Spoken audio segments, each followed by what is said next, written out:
Hi and welcome to part 2 of our engine removal and replacement on the Honda CB125E.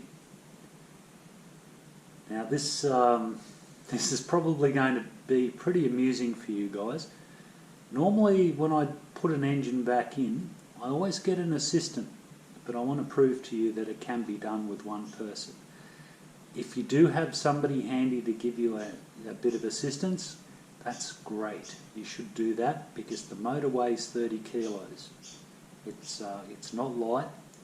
You're bending over, so you're arching your back, and it's a bit of a struggle lining the thing up at times. So if you've got the option, all that person needs to do is slide one bolt in for you to hold that engine in place, and you can look after the rest. So anyway, for your amusement, this is reinstalling the engine. Now, I've taken my carburetor out of the way. Anybody who's seen the first part would know that because I have an aftermarket carburetor, I don't have a nice solid piece of plastic pipe holding my carburetor up when I drop the engine away from it. I'm using a foam air filter on it because the back orifice of the carburetor basically was the wrong diameter to use the standard air hose going to the airbox. So that flops around quite loosely when it's not attached to the engine. We need to make sure all of these wires, the clutch cable, everything's out of the way so that you can just lift it straight up and hold it there with one bolt. Now, make sure your inlet and exhaust manifolds don't have any accumulated dirt and dust. Give them a wipe out or a blowout with compressed air if you've got that option. Make sure the valves are closed when you do that, or you'll be blowing garbage straight into the engine. Anyway, for your amusement, let's go. So I've selected one bolt. That's the original top back bolt, and that's going to go in there through the engine.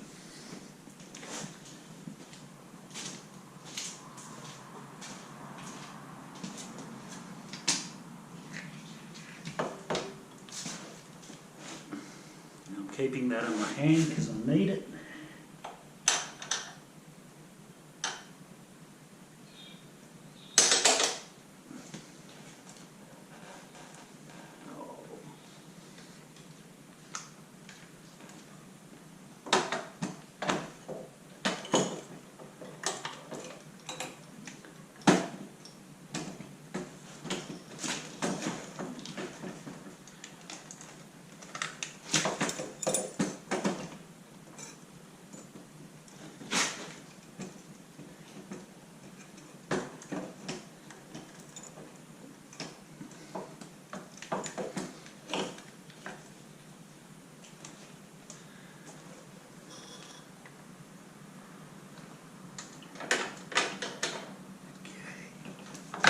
Oops.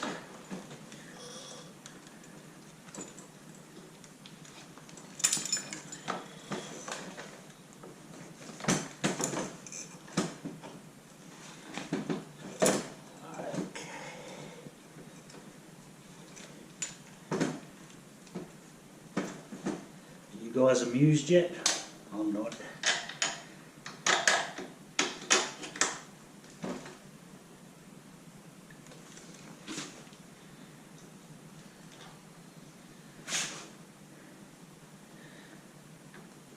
And that's it.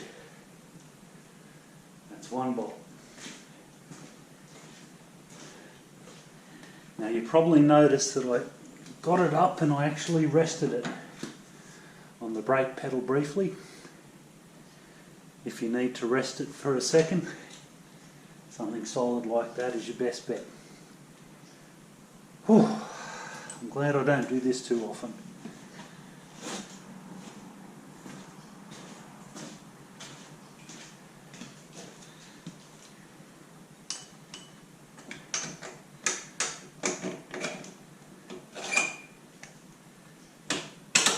That's the second one.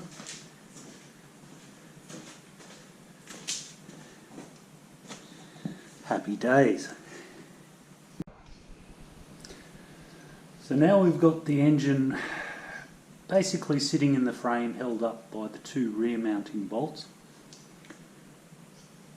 Probably the best solution from here would be to do the front mounts before tightening the back ones. In fact, I haven't even put the nuts on them yet, you may have spotted.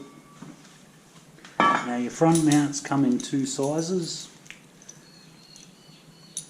The two short ones go through the frame, the two long ones go through the engine.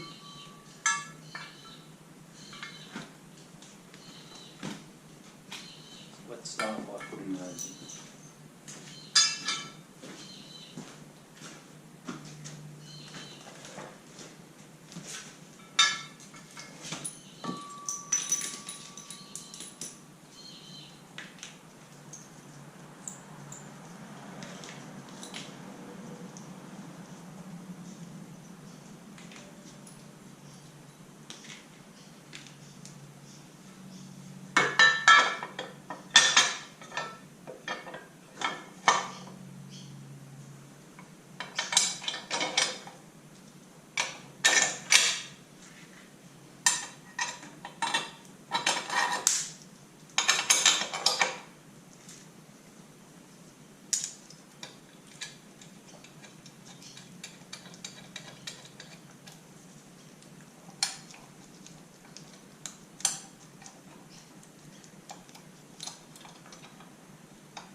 Right, so they're on finger tight.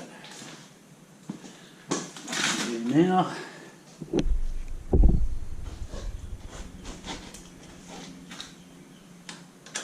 let's go back to the rear mounts.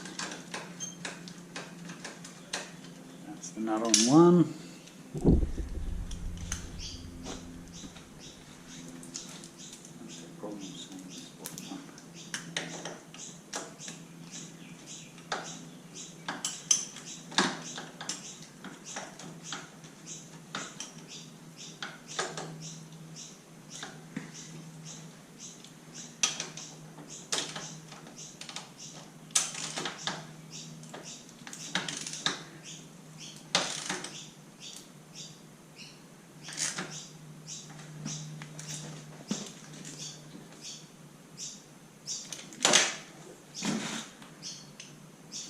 So of course the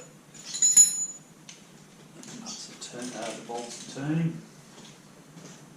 That's what they do.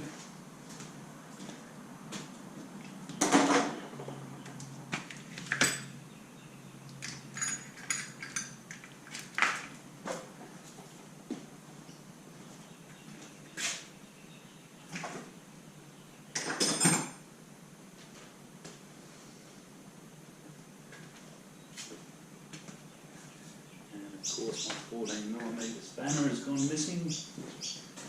That's what they do.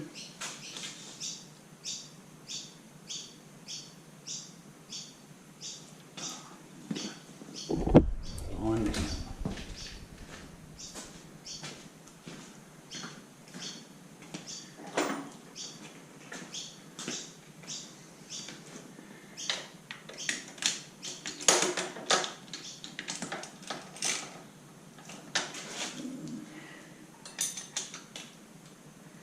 Just holding the bolt with a spanner. Now these guys don't have to be super tight. I suppose if you're a fan of the torque wrench, about 35 foot-pounds or so, give or take. They're not under a lot of stress, but we don't want engine vibrations to loosen them off.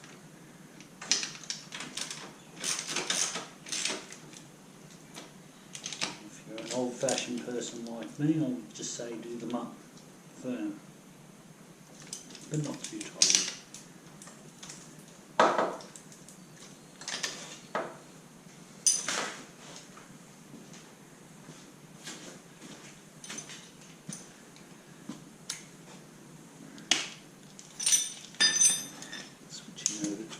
12mm.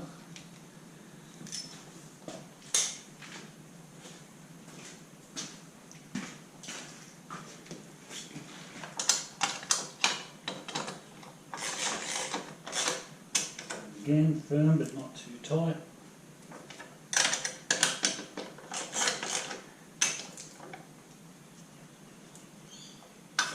Oh, nearly lost some skin.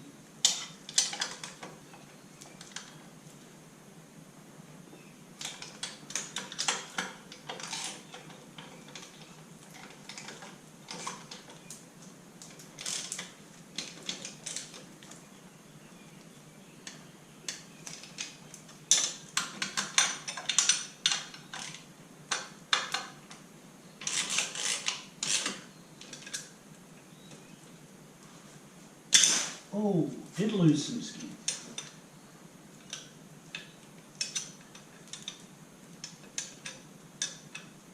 Not anywhere important. That's good. So our engine is now bolted back into the frame.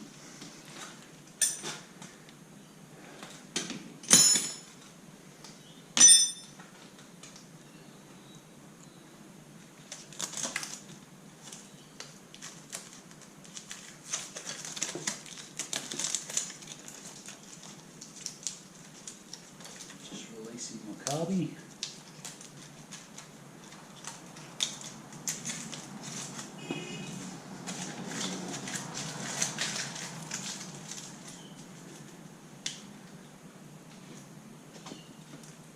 Now you'll recall we took that pipe off previously. And on again it goes.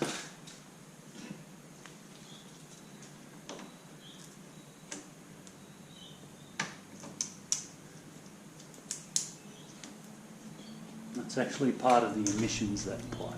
It allows air to bleed into the exhaust. Any unburnt fuel is burnt in the exhaust.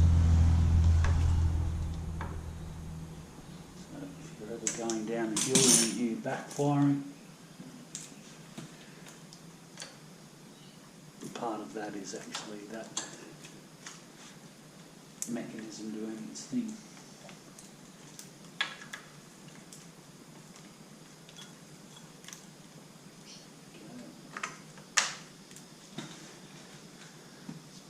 Lead back on. We're not attacking this in any particular order. With your carburetor, you need to make sure that that O-ring is still there.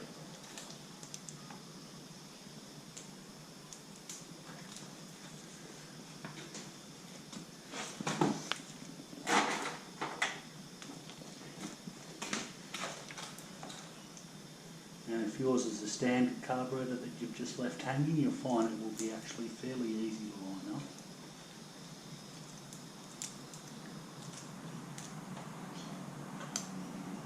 With me having added a bigger carburetor to the bike, it's a little bit of a tighter squeeze in there.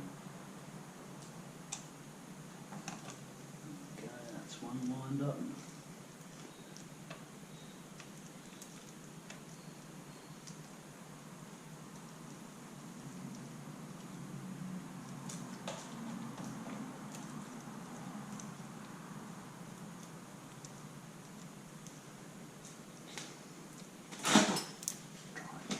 Out of the way for you.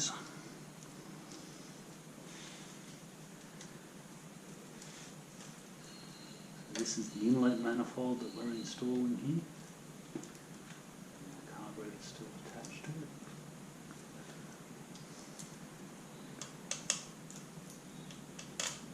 We might even go for a closer view. Yeah, that might be a bit better for you guys.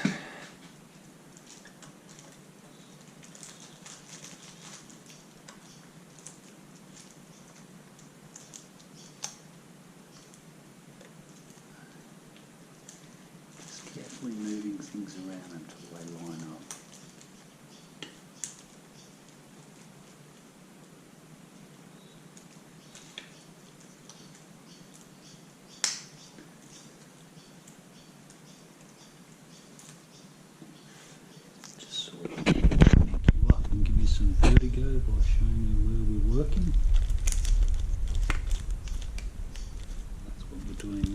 just sort of tightening up the inlet manifold.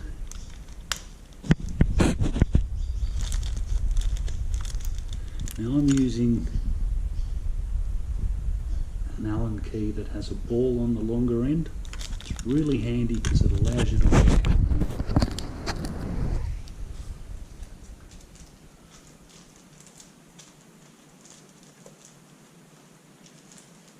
If you have to move these a quarter of a turn at a time, they suddenly feel like they're about 30 feet long.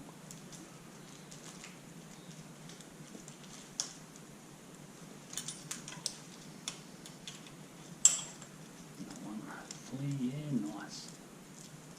Tell when it's all lined up properly when things turn by finger.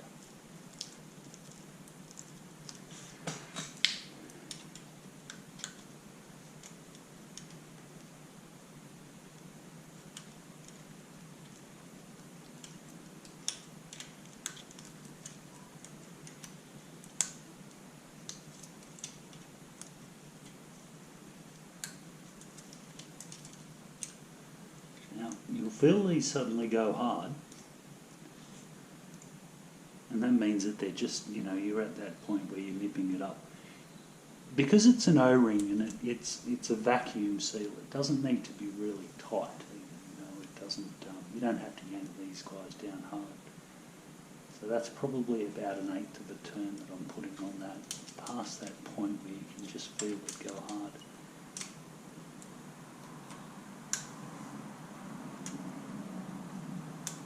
Top one's a little trickier because you can't really move that a great deal in one go.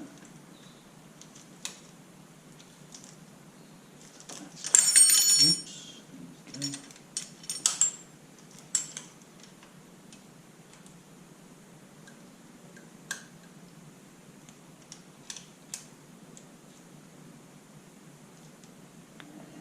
That. Right, now we're going to check a few things on that before we forget about it. The routing of our cable, the dust boot on the top. Now, there's also a vacuum line on this. Here we go, some vertigo for you again. Doesn't it feel weird that when the camera moves? Some of my earlier videos were really bad for shaky cameras. I'm not saying I'm a professional, they're still pretty amateurish, but quality and content. Okay, so what we're just checking there is that this tube, which is part of that exhaust system, just needs to go on to, we need to make sure that that hasn't fallen off in our travels.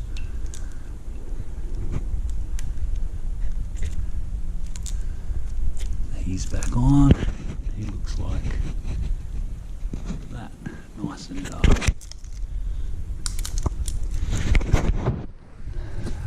Okay, this side of the bike again.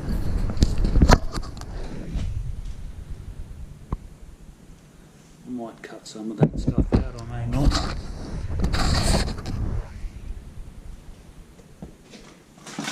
By that I mean editing the videos. I thought I'd go raw and uncut on this one because this isn't a video that I picture you guys using a lot. So you're going to have to excuse me being a bit more amateurish with this. It's one of those videos where if you need it, it's a godsend, but it's not one you'll use a lot. Now that is just the earthing strap that we're doing there. Now to tell the difference between the earthing strap and the positive on the starter motor, and I assure you, you need to make sure you get them in the right place. The starter motor has that boot over it, whereas the earthing strap is just a plain cable.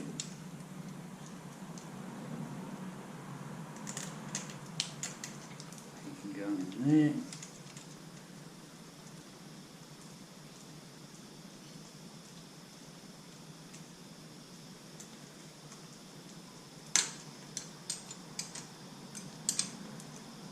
Once again, doesn't have to be phenomenally tight, it just needs to be there pretty much. Positive on the starter motor now.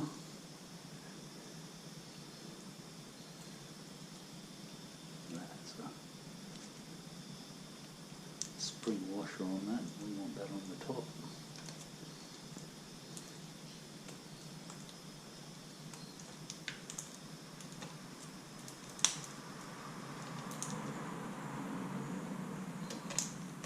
Go, spring washer and nut.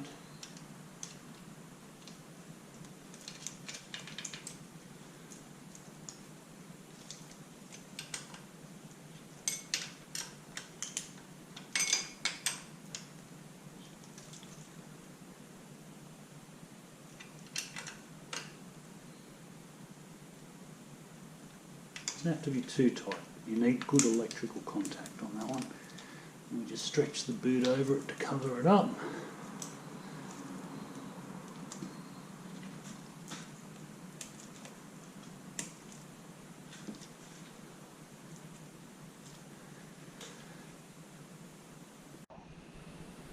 Okay, now the clutch cable.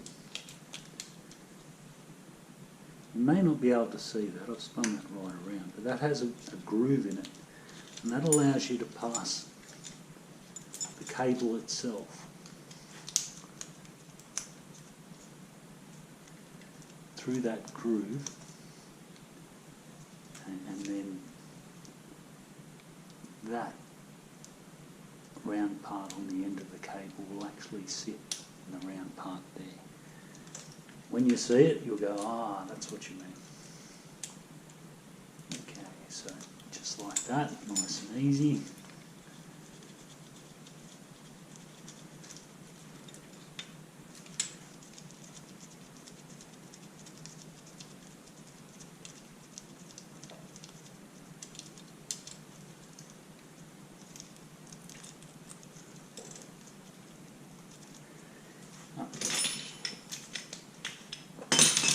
Time to cheat.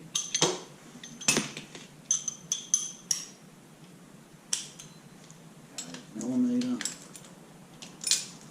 there.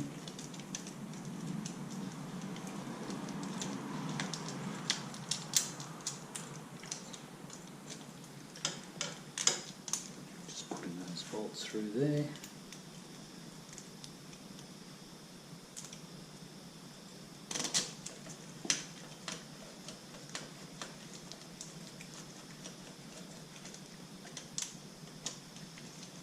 Now when you tighten these guys up, 12 foot-pounds, that's all you really need to top it off there above the oil line on the motor, so you're unlikely to get a leak through that. So you don't have to go nuts with them. Once again, you just need to make sure they're not going to come off, and 12 foot-pounds is not a great deal. Not a great deal at all. Now we have to adjust our clutch.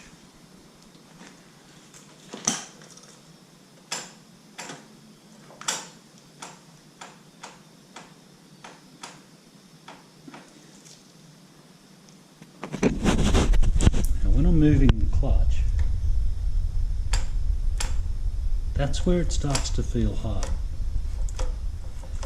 So in actual fact, this might need some fine tuning on adjustment on the lever later, but that's actually good enough. It's good. So we'll leave that as is, but you do just move these, and if you move everything that way, you're tightening the cable. If you move it that way, you're loosening the cable. I just lost my adjustment there. I'm not going to cry about that, that's easy to fix.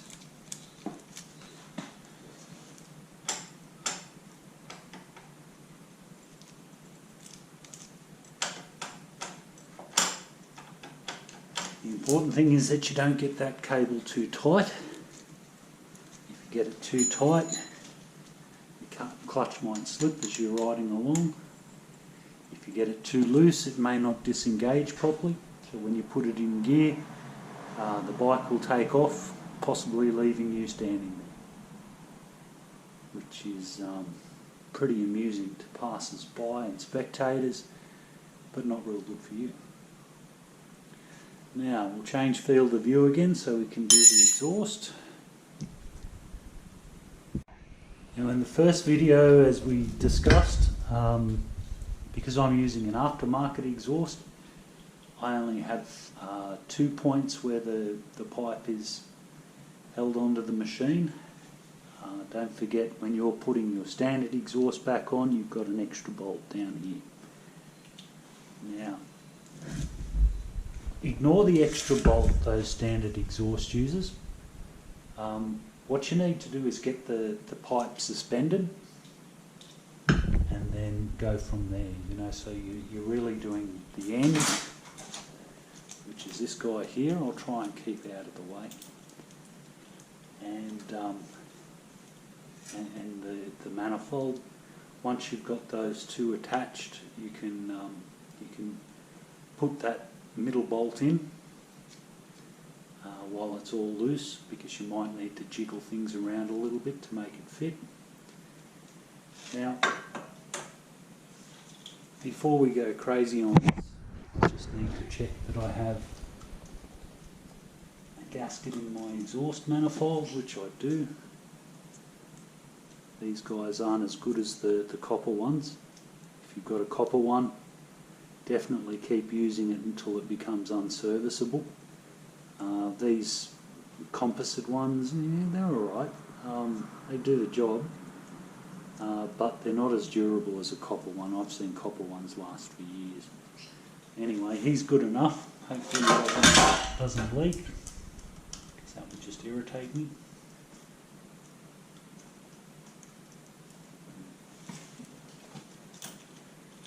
Take the nut and the bolt off the end here. So we've just got, well, we'll take the nut and the washer off, sorry, and that way we've just got the bolt there. Off the number 2. Make sure you've got your flange.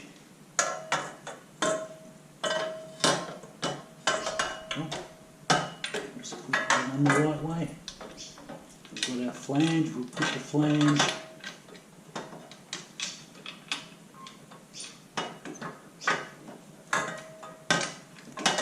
onto the manifold.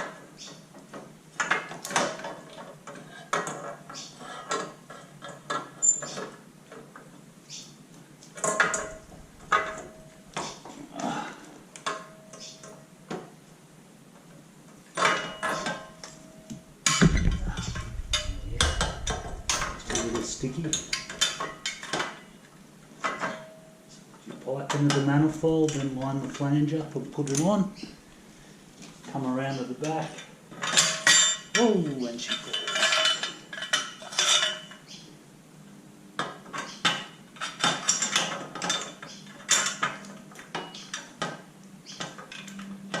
Again.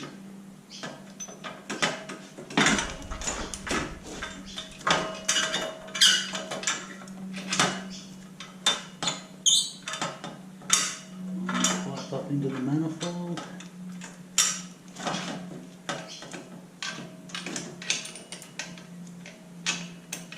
Okay, nice. So that's just sitting there, nobody breathe.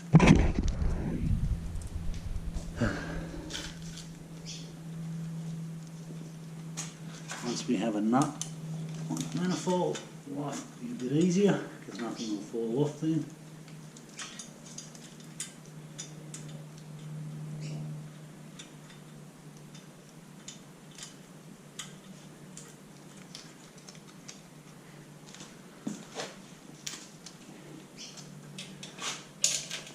Back.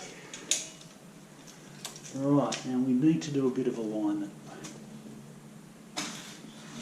What we need to do is just make sure that the exhaust is square. Now the aftermarket pipe does rub on the brake lever if it's not positioned just right.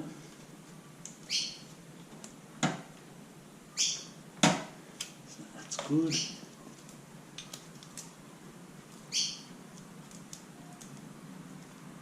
And those finger tight.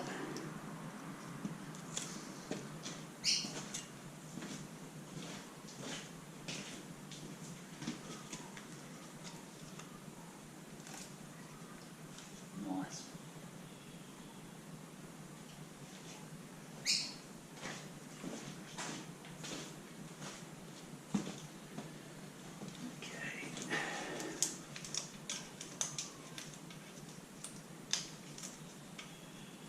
One finger tight. In this instance, the standard exhaust is an easier fit.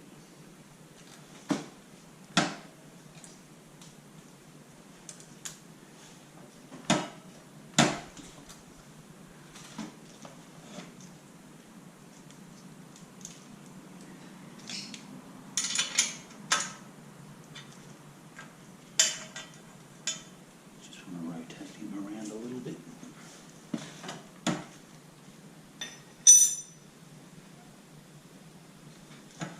That's it.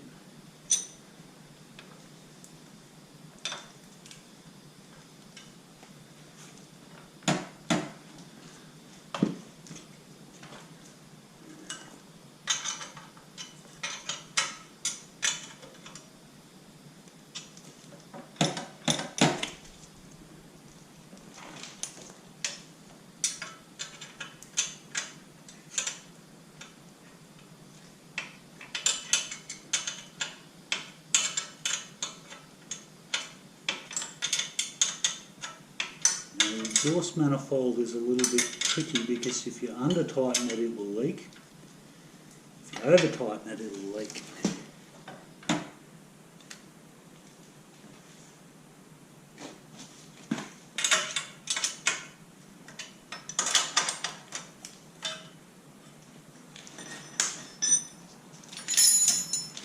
Sometimes it's hard to be a winner.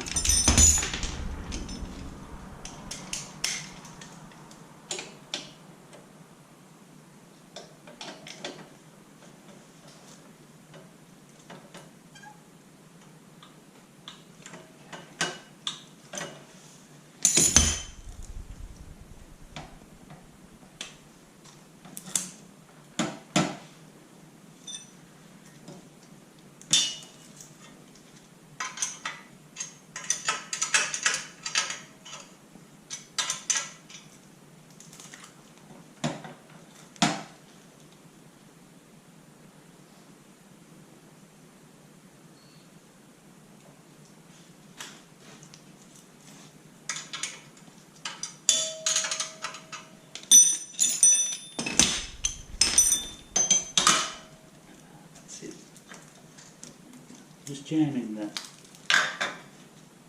in there temporarily, stop the pipe twisting back.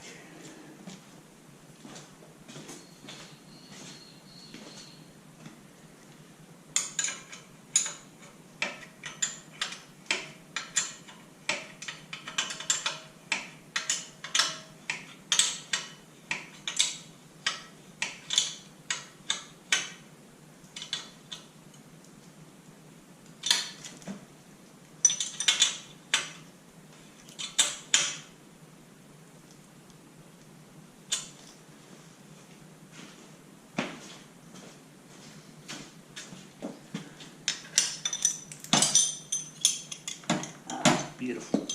Just making sure I have free operation of my brakes because they're kind of important to me. That's it for this side.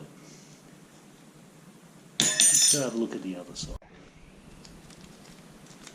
So we've gone around to the other side. We've got some wires to connect up. And you can actually see those little channels these guys slide into. Don't want your generator wire wrapped around the chain. That doesn't end well. I might put the small one in first into the little wire holder on the frame. to make it easier to see. Now your two wires coming from your carburetor would plug into that black one there. If you had to disconnect that for any reason, it's time to put it back in. Because I have an aftermarket carburetor, that's not a problem for me, of course. So each one of these connectors, by the way, is different. You can't get the wrong one. If it fits, it works. Foolproof. Let's just get that back so you guys can see. That's one. That little tang there will clip into that little guy there.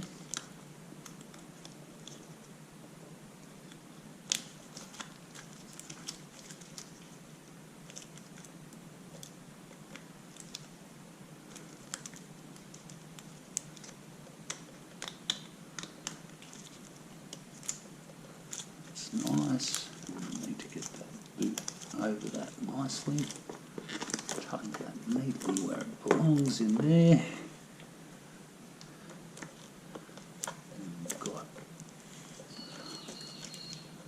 More little wire guides to go in on the side of the airbox.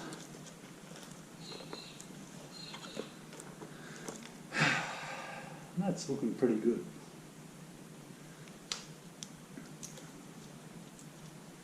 I'm just giving it all a quick look over. Just making sure everything's neat and all the wires go where they should.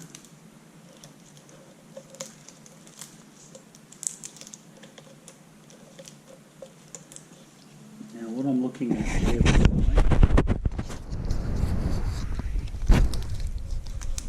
is the breather for the crankcase, and that goes onto a tube in the airbox. Whether we do that from this side or the other side is probably, pretty unimportant, but we did undo it in the other video from that side, so it probably should have been on the list of things to put back on. That little tube just needs to go back onto its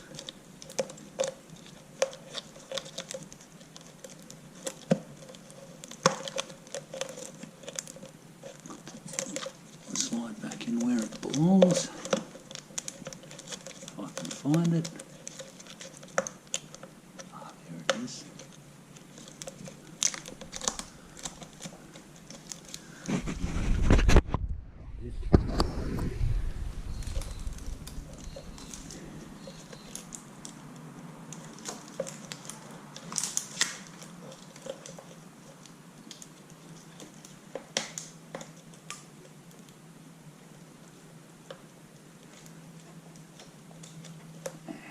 Goes. Alright, might be time for some new gloves too. But we're about to get really greasy, so we might wait with the new gloves. While I'm here, I'm going to change to a different front sprocket.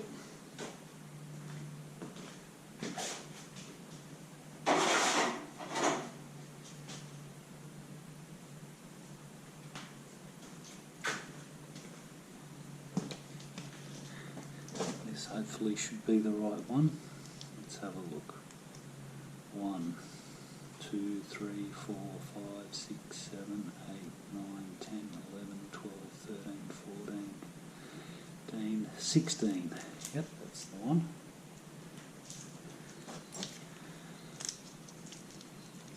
So that's the sprocket that was on there. So this bike has a 42 tooth rear sprocket. The standard is 45. If I put a 14 tooth sprocket on the front, I actually go back to standard gearing without having to take the rear wheel off. Right. We'll just put that down briefly.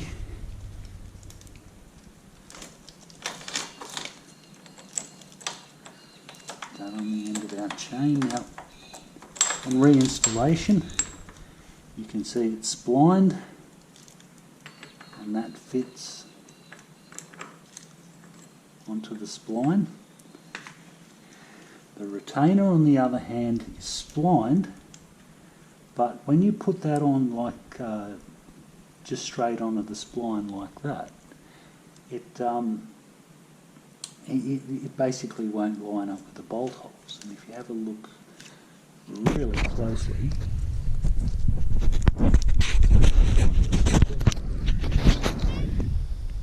you can see that there's a groove there, and the idea is that that goes into the groove, and then you can actually rotate it around in the groove to line your bolt holes up. When the bolt holes line up, the retainer is not lined up with the spline and it can't come off. There you go, you've been enlightened. Now, let's get back to the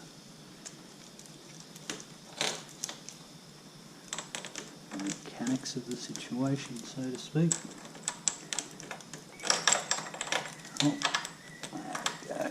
we go. Now, because my sprocket that I'm fitting is physically larger, it takes more chain to go around it. So I have to loosen the back wheel off a bit further, the adjusters.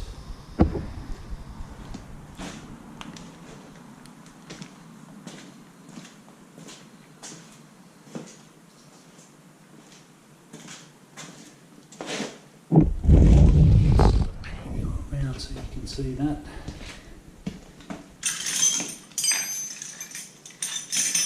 Quite a lot too by the looks of that. So we'll back her off another 3 turns. Half, 1, 1.5, 2, 2.5, 3. Do the same on the other side. Always try and keep the rear wheel even.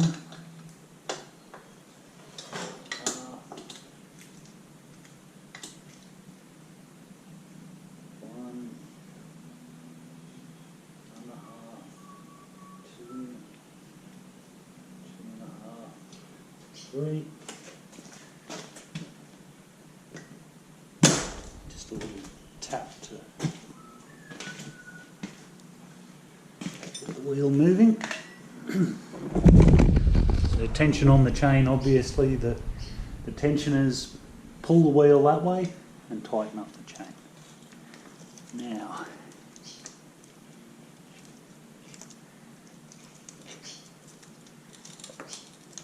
that's pretty close.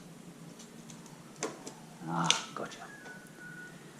Always a good idea to put the bike in gear. You're messing with this because it stops it from turning. I mean, that's neutral.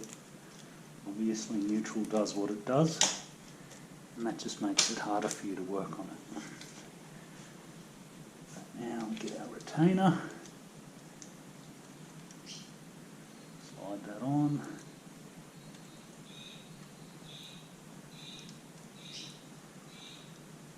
and rotate it till the holes line up.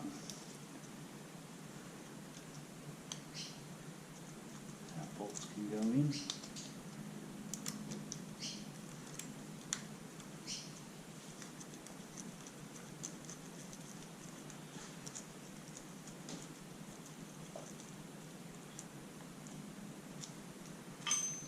Now, somewhere around here will be a 10mm socket. Sockets are just handy, they give you that reach.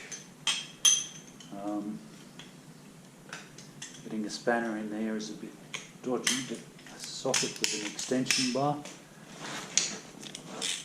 not too hard at all. Oh, that's the 8.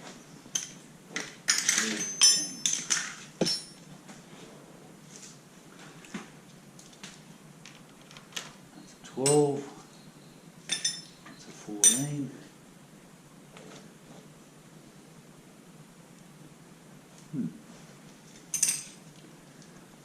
Well, if you're too lazy to get up and get a socket, then you can always use your spanner.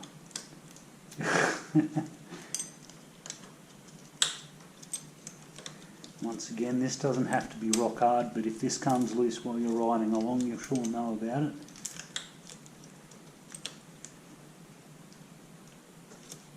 I'd say about 25-30 foot-pounds. There we go. How's our chain tension? Actually not too bad.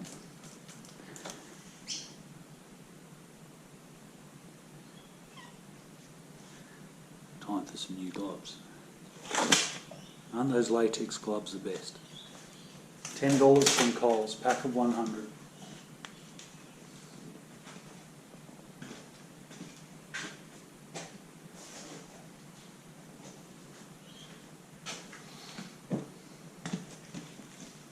Now before I put the sprocket cover on, which is starting to look like one of the last things, I'm going to tension that chain.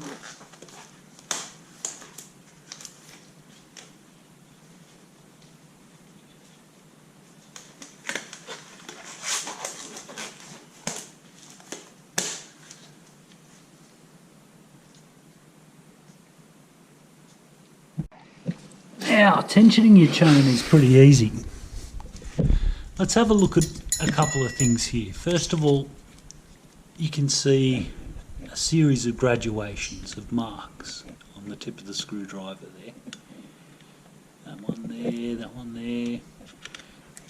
And basically you align, you need to make sure that your wheel is aligned, that it's relatively running in a straight line, or else you get some unusual effects, and one of it is that it'll sort of crab walk while you're going down the road.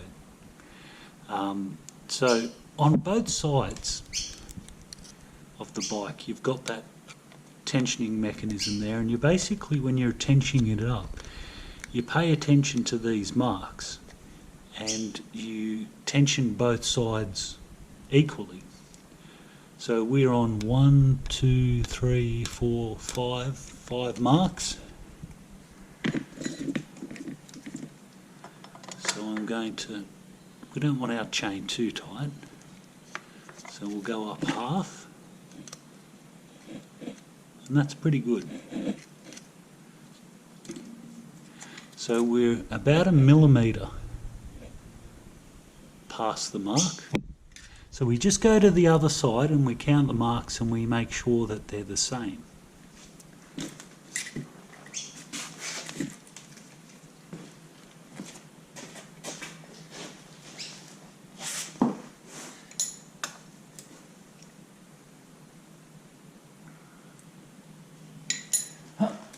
That would really help if we could see.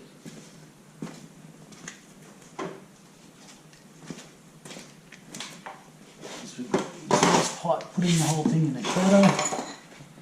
Okay, 1, 2, 3, 4. We just need to go half a turn on this side as well. Make the marks line up. 1,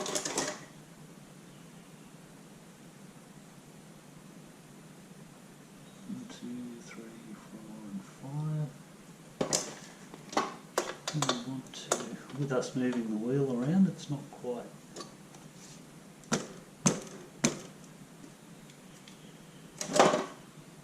lost some alignment there, so we're 1 millimetre past the mark there, and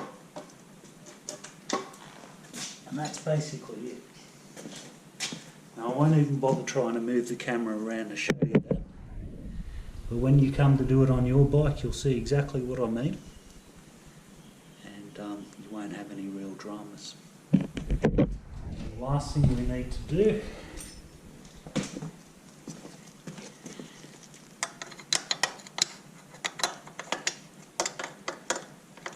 just tighten the adjusters up so that they don't move. Got a locking bolt, on a 10mm locking bolt on top of a 12mm adjuster bolt.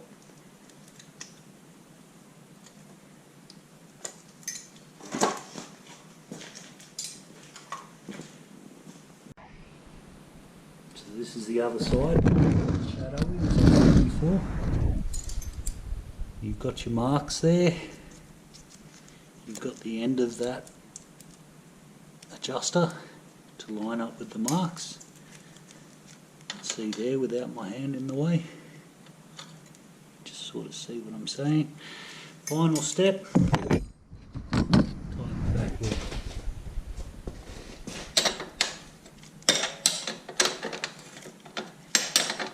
And this is one of those things where people go nuts with these. You don't have to go nuts. It has to be firm. About 35, 40 foot-pound. But you don't need to do it until you dislocate your arm or injure yourself.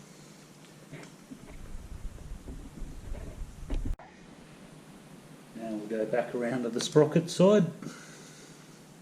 Just need to make sure that metal guard is in place. If you see that hole there and the little pin behind it, just slides all together like that. Excuse me. No, I needed to get to enjoy my coughing. You can get that metal part upside down. If it doesn't line up like my one does there, just pull it out, turn it upside down, you'll be right. Think of it as an IQ test. And we just want to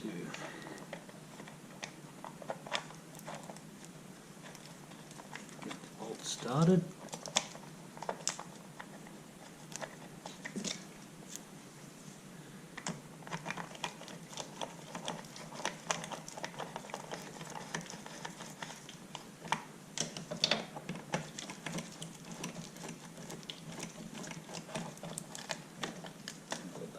Finger tight.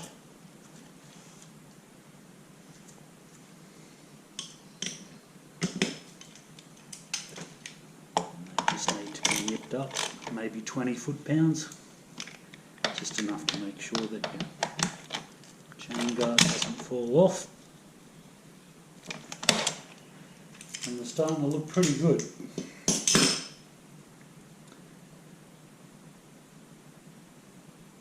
Always double check with your eyes. Look at everything. When you pulled the motor out, something I should have put in the first video, if you're in doubt, take pictures. If you want to remember how something goes, just take a happy snap with your phone. It might save you baking down the track. So I'm just sort of having a quick look over here now. Probably boring for you guys, just to make sure that nothing's going to fall off.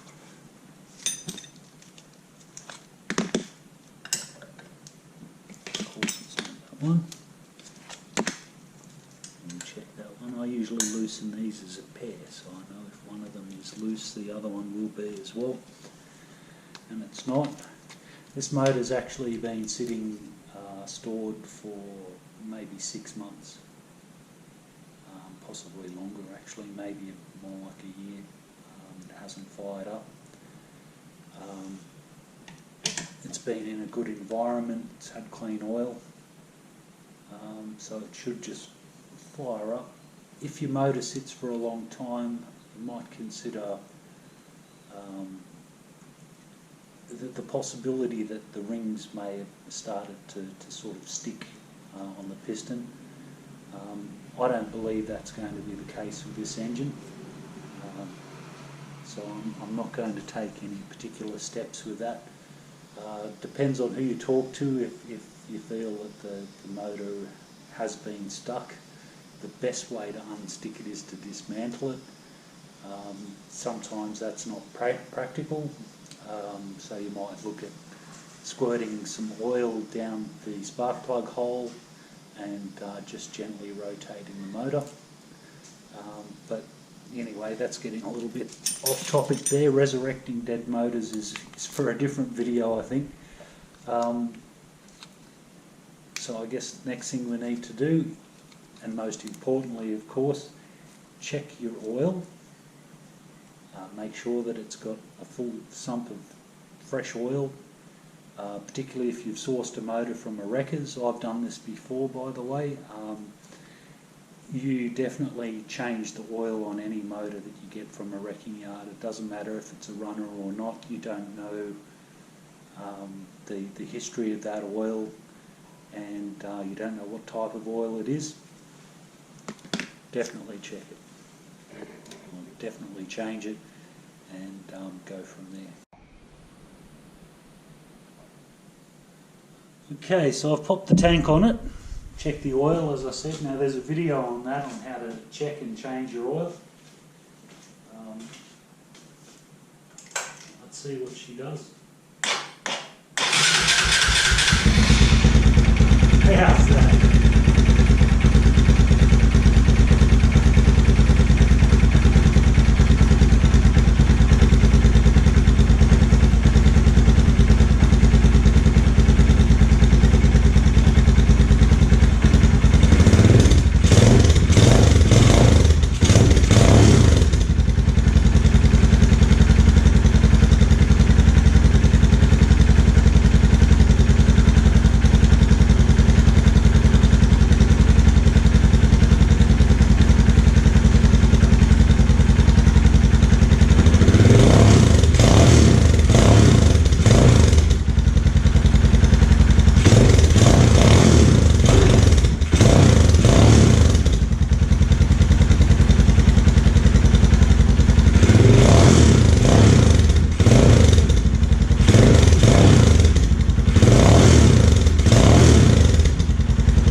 Do a visual inspection and look for the obvious stuff, massive dripping oil leaks, that sort of thing.